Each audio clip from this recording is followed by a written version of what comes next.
कल के बजट के बाद शिक्षा के क्षेत्र से जुड़े बच्चों के सवाल ये पैदा हो रहे हैं कि क्या हमें टैबलेट मिलेंगे और कौन सी क्लास वाले बच्चों को मुफ्त में टैबलेट मिलेंगे और कैसे मिलेंगे, क्या तरीका है और क्या उसमें आपका नंबर आ सकता है या नहीं आ सकता है, उसमें कौन कौन से दस्तावेजों की आवश्यकता पड़ेगी। नमस्कार, मैं योगेश कांत और आप देख रहे हो खबर एक्सपर्ट। तो आइएगा इन सारे सवालों के जवाब मैं देने के लिए इस खबर को आपके लिए लाया हूँ। तो खबर की शुरुआत करते हैं। दरअसल छात्रों को डिजिटल दुनिया से जोड़ने के लिए यूपी सरकार टैबलेट मोबाइल फ्री वितरण खास कार्यक्रम पर जोर दे रही है। यूपी बजट में 3600 करोड़ रुपए का आवंटन किया गया है।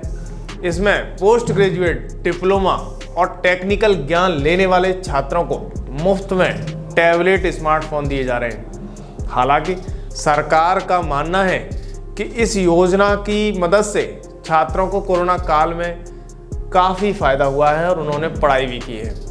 हालांकि अभी भी गरीब और मेधावी छात्र इस योजना का लाभ नहीं ले सकते हैं।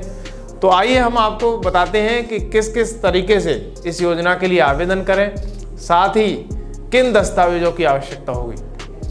दरअसल ये बताने से पहले मैं आपको बता दूं कि फ्री टैबलेट और स्मार्ट योजना की शुरुआत समाजवादी सरकार में हुई थी।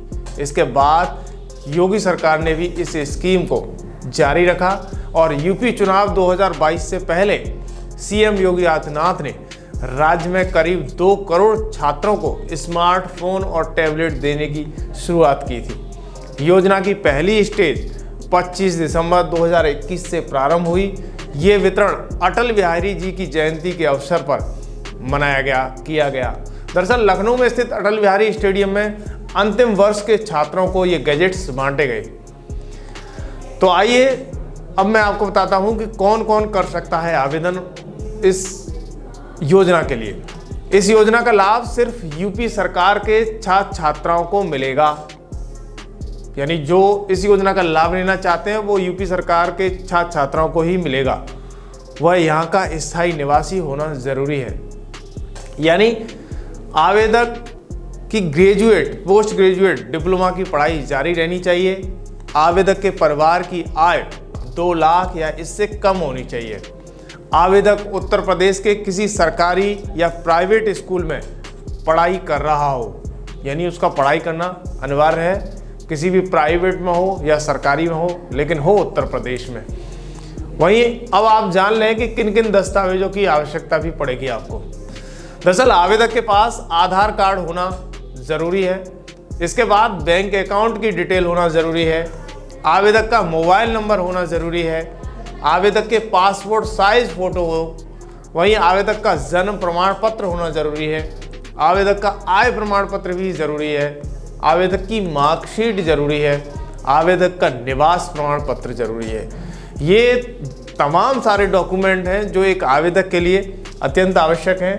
जब हम आवेदन करेंगे तो उस दौरान ये सारे डॉक्यूमेंट हमें लगाने पड़ते हैं। तो आइए मैं आपको बताता हूँ कि कैसे आवेदन और कहाँ भी कर सकते हो, लेकिन आप नहीं, लेकिन आपका वो संस्थान जहाँ आप पढ़ रहे हो वो कर सकता है। इसमें मैं digishakti.up.gov.in अपने छात्रों को रजिस्ट्रेशन कर सकते हो। हालांकि यहाँ पर दी गई जानकारी पढ़कर आप इसके लिए आवेदन इस प्रकार कर सकते हैं। ये तमाम सारी जानकारियाँ आप इस पोर्टल पर देख सकते हो और इस योजना के तहत छात्रों को टैबलेट, स्मार्टफोन प्राप्त करने के लिए कहीं भी पंजीकरण करने की ज़रूरत नहीं है। छात्रों के लिए पूरी प्रक्रिया में किसी भी वक्त कोई भी लॉगिन आईडी नहीं बनाई जाएगी, यानी कॉलेज से जुड़े छात्र नामांकन डेटा प्रदान करेंगे, इस पोर्टल पर अपलोड किया जाएगा। यानी आप ये ध्यान रखिएगा कि मैंने जो पूरा ऊपर का बताया है उससे नीचे ये सेंस निकलता है कि जिस कॉलेज में आप पढ़ रहे हो उसी कॉलेज का प्रबंधन पूरा डेटा निकालेगा और जो सरकार की वेबसाइट है उस वेबसाइट पर आपका डेटा अपलोड किया जाएगा और उस अपलोड में ही आपका डेटा मोबाइल के नंबर के सहित अपलोड होगा और उस मोबाइल के जरिए आपको एसएमएस भी मिलेगा और आपका टैबलेट या लैपटॉप जो भी मिलना है वो कहाँ पर है, किस तरीके से है, कब तक इसका नंबर आएगा, ये सारी जानकारियाँ कॉलेज प्रबंधन के माध्यम के द्वारा दी जाएंगी। सरकार ने इस योजना का लाभ उन छात्रों के लिए निकाला है जो कि डिजिटल की दुनिया में अपनी पढ़ाई कर सकें और अपने भविष्य को बना सकें। यानी सारी जानकारी आपको कॉलेज प्रबंधन के द्वारा आने वाले सत्र में जो कोई भी बच्चे इसके लिए अप्लाई करेंगे वो सारी जानकारी मैं ऊपर दे चुका हूँ। इस खबर पर आपकी क्या